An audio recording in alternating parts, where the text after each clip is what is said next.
Hi guys, देखिए आगे का जो टॉपिक है वो है मोमेंट ऑफ फोर्स यानी कि टॉर्क, टर्निंग इफेक्ट। तो what is the moment of force और टॉर्क? बेसिकली अगर इसको डिफाइन किया जाए तो बहुत छोटी सी चीज़ है moment of force, force multiply perpendicular distance. लेकिन इसको हम समझते हैं क्योंकि हमको रटना नहीं है, फिजिक्स में कुछ भी चीज़ को रटना नहीं है, हमको समझनी है, हर एक चीज़ समझनी है। जब हम समझ जाएंगे तो हमको फिर याद रखने की ज़रूरत नहीं है इसको। क्यों? क्योंकि हम अपने नेचर में जब इन चीज़ों का यूज करते हैं हम समझेंगे कि इस मोमेंट ऑफ फोर्स का हम नेचर में कहाँ यूज करते हैं। जब हम कोई ऐसे आइडिया हमारे माइंड में जनरेट होने लगेंगे कि हम इस प्रकार के इफेक्ट का यूज करते हैं नेचर में, तो हमको इसको रटने की ज़रूरत नहीं है, फिर ये मेरे माइंड में बैठ गया, समझ सकते हैं सब चीज़ों को। चलिए देखिए, जैसे मैं समझा रहा हूँ, सपोज मान के चलिए हमारे पास कोई एक बॉडी है, इसको पॉइंट ओ पर हमने क्या किया, पॉवेट किया, ठीक है, और हमने एक हॉरिजॉन्टल फोर्स लगाया इस पर, ठीक है। इसको हम आपसे एक एग्जांपल की हेल्प से समझा सकते हैं। जैसे मान के चलिए हमारे पास ये एक बुक है सपोज, ठीक है, इसको ऑब्जेक्ट मान के चलिए, हमने क्या किया, इसको हमने यहाँ पर पॉवेट कर दिया ऐसे, ठीक है, हमने यहाँ पर इसको ऐसे पॉवेट करके रखा है, यानी कि हमने इसको छेद किया और हमने इसको यहाँ पर पॉवेट कर दिया, ठीक।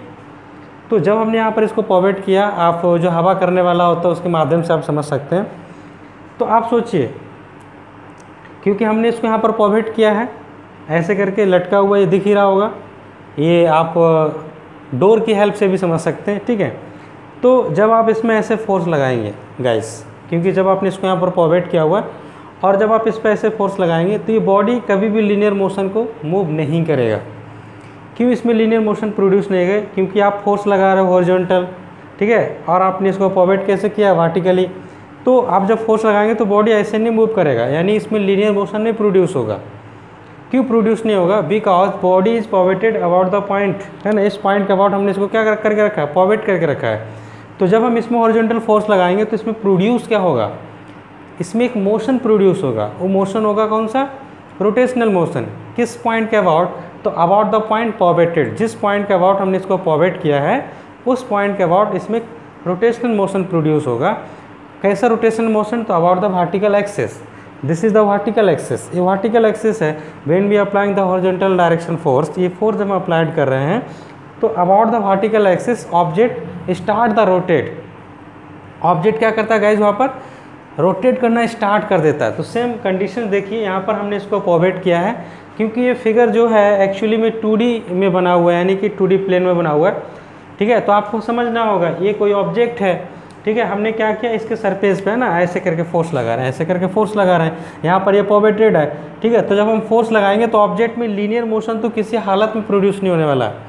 क्यों? लीनियर मोशन ऑब्जेक्ट में कब प्रोड्यूस होता है, कि जब बॉडी फ्री होता है मूव करने के लिए, आप जानते हैं, ठीक है। Body when free to move, है ना, जब हम उसमें फोर्स अप्लाई करेंगे देन बॉडी में कौन सा मोशन अप्लाई होता है, तब उसमें लीनियर मोशन आ जाता है। लेकिन जब बॉडी आपका पॉवेटेड हो किसी पॉइंट के अबाउट, तो जब हम फोर्स लगाएंगे तो उस बॉडी में लीनियर मोशन नहीं आता, फिर बॉडी उस पॉवेटेड पॉइंट के अबाउट क्या करने लगता है, रोटेट करने लगता है, यानी कि उसमें एक टर्निंग इफेक्ट आ जाता है, ठीक है।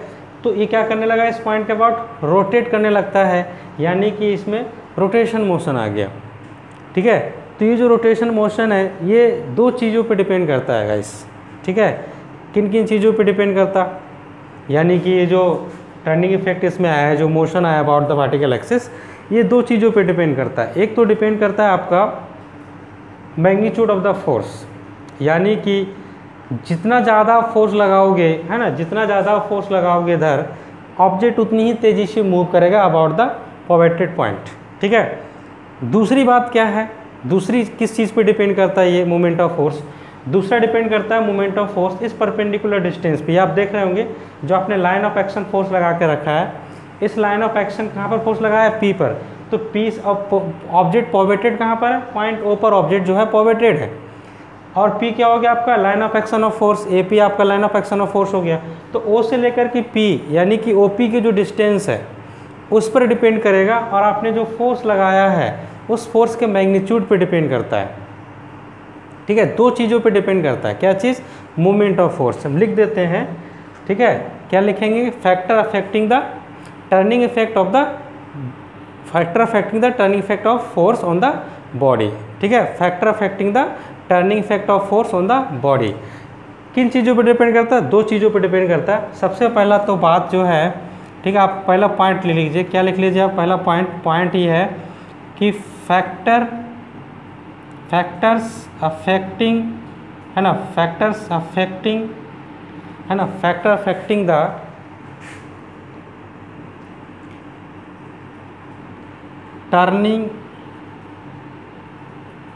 टर्निंग इफेक्ट, है ना, of force on the body. ठीक है, बॉडी में जो टर्निंग इफेक्ट आता है ड्यू टू द फोर्स, किन किन फैक्टर पे डिपेंड करता है? सबसे पहला तो आपका डिपेंड करता है मैग्नीट्यूड ऑफ द फोर्स। ठीक है, मैग्नीट्यूड ऑफ द फोर्स, जो फोर्स आप अप्लाई कर रहे हो इस फोर्स के मैग्नीट्यूड पे डिपेंड करता है। दूसरा किस पे डिपेंड करता है? दूसरा डिपेंड करता है गाइस, है ना, परपेंडिकुलर डिस्टेंस, है ना, perpendicular distance of the axis. कहाँ से? एक्सिस से जो परपेंडिकुलर डिस्टेंस होती है उस पर। ये जो परपेंडिकुलर डिस्टेंस है ये इस पे डिपेंड करता है। परपेंडिकुलर डिस्टेंस, ठीक है, परपेंडिकुलर डिस्टेंस फ्रॉम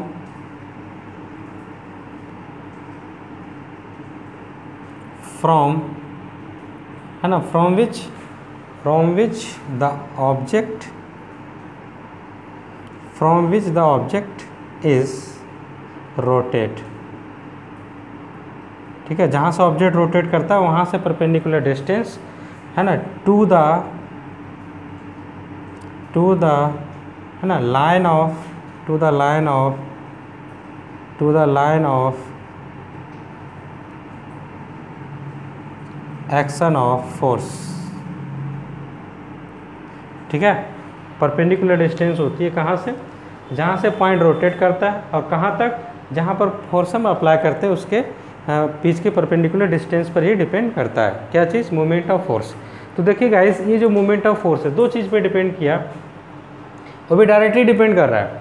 जितना ज़्यादा फोर्स लगाओगे मूवमेंट ऑफ फोर्स उतना ही ज़्यादा होगा, परपेंडिकुलर डिस्टेंस जितना ज़्यादा होगा मूवमेंट ऑफ फोर्स उतना ही ज़्यादा होगा। इसका मतलब क्या हो गया? इसका मतलब हो गया कि मूवमेंट ऑफ फोर्स, है ना, is depends on both magnitude of force and distance, दोनों पर डिपेंड कर रहा है। तो इसको डिफाइन कैसे किया जाता है? तो movement of force defined as the, है ना, product of the force and perpendicular distance. Product of the force and perpendicular distance दोनों चीज़ पे डिपेंड करता है। गाइस, इसको आपने लिख लिया है तो ठीक है, नहीं लिखा तो स्क्रीन को पॉज करके आप इसको लिख लीजिए। तो मूवमेंट ऑफ फोर्स को कैसे मेजर करते हैं हम लोग मूवमेंट ऑफ फोर्स को मेजर करते हैं गाइस। ठीक है, कैसे? मूवमेंट ऑफ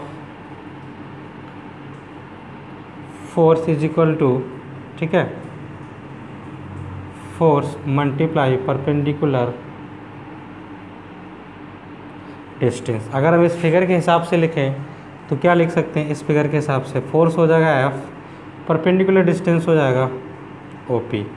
ठीक है, अब मूवमेंट ऑफ फोर्स इसके बराबर आ गया, इसको आप लिख सकते हो मूवमेंट ऑफ फोर्स। इस मूवमेंट ऑफ फोर्स को समझने के लिए हम एक एग्जांपल आपको देंगे, ठीक है, कि कैसे मैक्सिमम जो है हम लोग मूवमेंट ऑफ फोर्स निकाल सकते हैं जब कोई गिवन फोर्सेस हो। तो आइए इस एग्जांपल को समझने के लिए हम एक डोर का एग्जांपल लेते हैं, यानी कि with the help of door हम आपको इसके समझाने की कोशिश करते हैं। ठीक है, चलिए आइए दरवाज़ा के पास चलते हैं, इसको आपको समझाते हैं। आइए गाइस, देखिए ये है दरवाज़ा। जैसे हमने आपको बताया ये जो पोर्शन है, ये वाला पोर्शन देखिए, ठीक है, ये है इसका हैंग्स। आप ध्यान से देखिए, ये इसका हैंग्स, ये वर्टिकल है, यानी कि यहाँ से ये रोटेट करता है। तो ये जो पोर्शन आपको दिख रहा है ये इसकी परपेंडिकुलर डिस्टेंस है। ठीक है, ये जो आप यहाँ से यहाँ तक देख रहे हैं इसकी परपेंडिकुलर डिस्टेंस है। तो when we applying the force, है ना, maximum distance from the axis of rotation, जहाँ से ये रोटेट कर रहा है वहाँ से मैक्सिमम डिस्टेंस पर फोर्स अप्लाई करेंगे, तो we have required least force, है ना, हमको सबसे कम फोर्स की ज़रूरत पड़ती है इस दरवाजे को क्या करने के लिए, रोटेट कराने के लिए। और ये जो फोर्स हमारा लगता है गाइस, देखिए ये जो फोर्स, आप ध्यान से देखिए, ये जो फोर्स है, ये फोर्स इस एक्सिस ऑफ रोटेशन के कैसा होता है, परपेंडिकुलर होता है, यानी कि ये इसका एक्सिस ऑफ रोटेशन है। When we applying the force, है ना, that force, this force is perpendicular to the axis of rotation. तो we have required least force, है ना, हमको यहाँ पर लीस्ट फोर्स की ज़रूरत पड़ती है। क्यों लीस्ट फोर्स की ज़रूरत पड़ती है, क्योंकि here is the maximum distance from the axis of rotation, यहाँ पर इसका सबसे ज़्यादा डिस्टेंस होती है। अब जैसे जैसे हम अगर इसके एक्सिस ऑफ रोटेशन की तरफ बढ़ने लगे, जैसे मान के चलिए हम यहाँ पर आए, तो यहाँ पर अगर हम फोर्स लगाएंगे तो पहले के कंपेयर में हमको बहुत ज़्यादा फोर्स लगाना पड़ेगा। यानी कि क्यों ज़्यादा फोर्स लगाना पड़ेगा, क्योंकि we have decrease the distance, हमने डिस्टेंस को क्या कर दिया, डिक्रीज़ कर दिया। कहाँ से, from the axis of rotation से। तो from the axis of rotation से जब हमने डिस्टेंस को डिक्रीज़ किया तो फोर्स का मैग्नीट्यूड हमको बढ़ाना पड़ा, ठीक है, फोर्स का मैग्नीट्यूड क्या करना पड़ा, बढ़ाना पड़ा। तो इससे क्या पता चला, इससे ये पता चल रहा है कि जो मोमेंटम ऑफ फोर्स है, ठीक है, वो दोनों चीज़ पे डिपेंड कर रहा है। किस पर, एक तो ये परपेंडिकुलर डिस्टेंस, दूसरा जो आप फोर्स अप्लाई कर रहे हो उस पर भी डिपेंड कर रहा है, ठीक है। तो अब वही चीज़, जो फोर्स आप यहाँ लगा रहे हो उतना ही फोर्स अगर आप यहाँ लगा दो तो बहुत तेज़ी से ये मूव करेगा। क्यों मूव करेगा, क्यों, क्योंकि इसका परपेंडिकुलर डिस्टेंस क्या कर गया, इंक्रीज़ कर गया गाइस, ठीक है। तो आई होप आपको समझ में आ गया होगा। यहाँ पर जब फोर्स लगाएंगे तो लीस्ट फोर्स लगाएंगे तो ये मूव कर जाएगा, लेकिन वही फोर्स अगर यहाँ लगाएंगे तो ये घूमेगा भी नहीं, देखिए ये घूम भी नहीं रहा, ठीक। लेकिन जब ज़्यादा फोर्स लगाएंगे तो ये रोटेट करेगा। क्यों रोटेट करेगा, क्योंकि यहाँ पर ज़्यादा फोर्स की ज़रूरत पड़ी, क्योंकि यहाँ से यहाँ तक की जो परपेंडिकुलर डिस्टेंस है गैस जो क्या हो गई, कम हो गई, ठीक। तो आई होप आपको समझ में आया होगा कि कैसे मूवमेंट ऑफ फोर्स, है ना, फोर्स और मैग्नीट्यूड दोनों चीज़ पे डिपेंड करता है, ठीक है। चलिए चलते हैं बोर्ड की तरफ।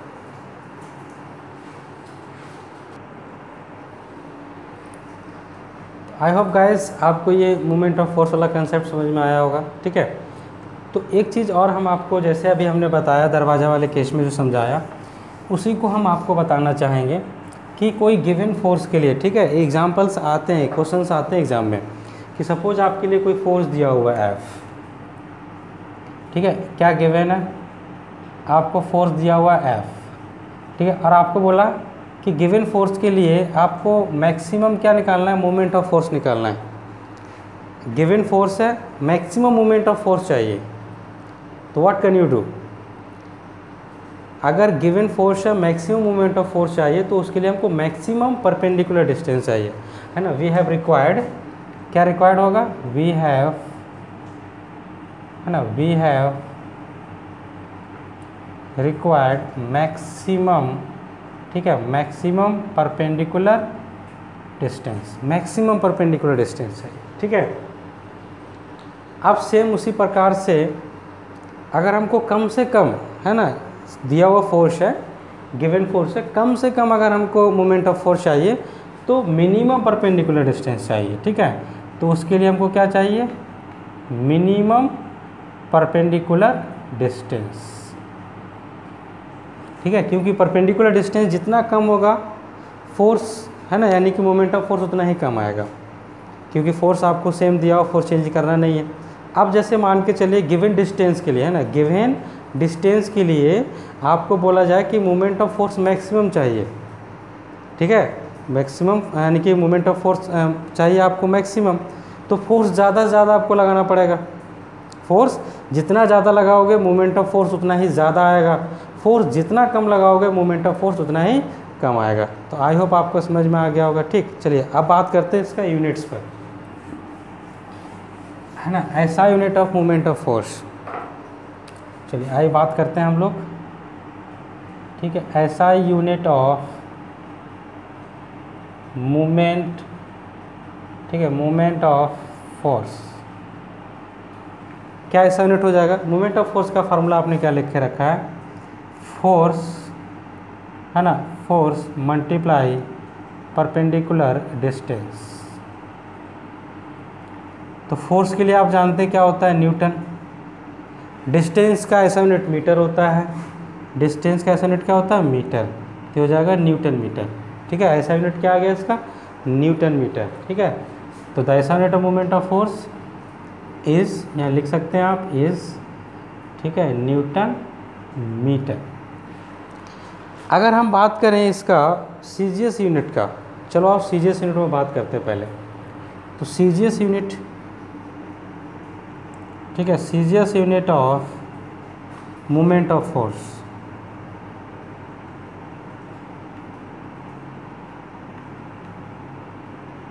CGS unit of moment of force की अगर हम बात करें तो सीजीएस का मतलब हो गया सेंटीमीटर ग्राम सेकेंड, ठीक। तो सीजीएस यानी सीजीएस सिस्टम में फोर्स का जो ऐसा यूनिट होता है गाइस, वो आप पढ़े हैं डाइन, क्या होता है, डाइन। तो वहाँ पर क्या हो जाएगा इसका, इज डाइन, ठीक है, सेंटीमीटर, क्या हो जाएगा, डाइन सेंटीमीटर, ठीक है गाइस।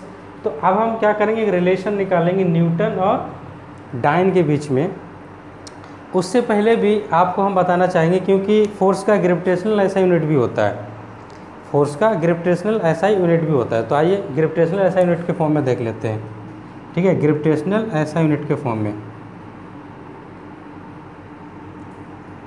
ग्रेविटेशनल, ठीक है, एसआई यूनिट।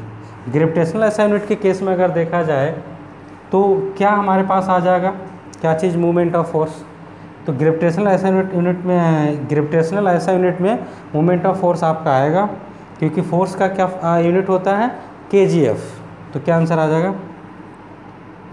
है ना, किलोग्राम फोर्स मीटर, क्या आ जाएगा, kilogram force meter. Similarly gravitational का अगर हम सीजीएस यूनिट देखें, ठीक है, ग्रेविटेशनल का क्या देखें हम लोग, सीजीएस यूनिट देखें तो आ जाता है हमारे पास ग्राम फोर्स सेंटीमीटर। तो हमारे पास क्या आ जाएगा, ग्राम फोर्स सेंटीमीटर, ठीक है गाइस, इसको नोट डाउन कर लीजिए। इसमें रिलेशंस देखते हैं हम लोग, किस में रिलेशन देखते हैं, तो एसआई और सीजीएस यूनिट्स के बीच में जो रिलेशन है उसको देखते हैं। देखिए, ठीक है, मोमेंट ऑफ फोर्स का जो हम लोग यूनिट लिखे हैं, ठीक है, मोमेंट ऑफ फोर्स क्या लिखे हैं हम लोग, न्यूटन मीटर, ठीक है, क्या लिखे हैं, न्यूटन मीटर। तो अगर हम इसको चेंज करें तो यानी कि 1 न्यूटन मीटर, तो आप जानते हो 1 न्यूटन का वैल्यू, क्योंकि आपने ऑलरेडी कैलकुलेट किया है, तो 1 न्यूटन का वैल्यू 10⁵ डाइन होता है। कितना होता है, 10⁵ डाइन।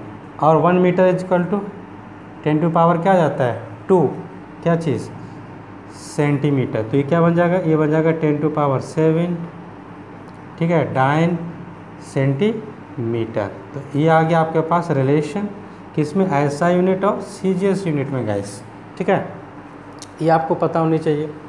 सेम उसी प्रकार से अगर हम 1 kgf का जो वैल्यू यानी कि 1 किलोग्राम है ना, फोर्स मल्टीप्लाई मीटर को अगर हम चेंज करें तो 1, ठीक है, किलोग्राम फोर्स मीटर को क्या लिख सकते हैं गाइस, 10, ठीक है, क्योंकि हमारे पास 1 kg इक्वल टू 10 न्यूटन होता है, 10 या फिर 9.8, ठीक है, जनरली तो 9.8 लिखा जाता है, तो आप 9.8 लिखो, 9.8, ठीक है, न्यूटन मीटर, ये आ जाएगा हमारे पास, ठीक है।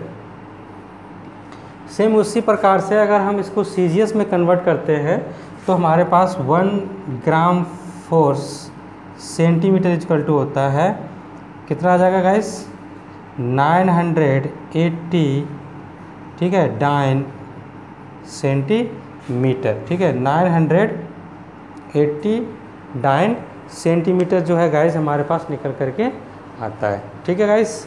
तो ये हुआ आपका मूवमेंट ऑफ फोर्स का यहाँ पर टॉपिक फिनिश्ड। आगे के वीडियो में हम लोग मिलेंगे, तब तक के लिए